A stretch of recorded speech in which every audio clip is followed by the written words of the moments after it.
जय हिंद विद्यार्थी मित्रांनो, आज आपण अगदी सोप्या पद्धतीने वर्ग काढणे बघणार आहोत. तर बघा मग तुम्हा सर्वांचा 3चा वर्ग पाठ आहे. 3 त्रिक 9, 3चा वर्ग 9. मग बघा आता समोरचे वर्ग कसे काढायचे. 3चा वर्ग 9 असा लिहिणार आणि 3 जेव्हा दिलेले असतात परत परत तेव्हा वर्ग कसा काढायचा बघा. 33चा वर्ग काढताना 3चा वर्ग लिहून घ्यायचा आहे 0 9. जेवढे 3 उरलेत तेवढे 1 लिहायचे, ते पण शून्याच्या समोर. आणि जेवढे 1 लिहिले तेवढेच 8 लिहायचे, ते पण शून्याच्या नंतर.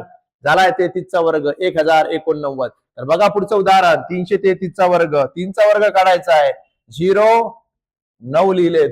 जेवढे 3 उरलेत तेवढे 1. किती 3 उरलेत 2, म्हणून 1 2 वेळा. आणि जेवढे 1 लिहिले तेवढेच 8, ते पण कुठे शून्या नंतर. झालंय बघा.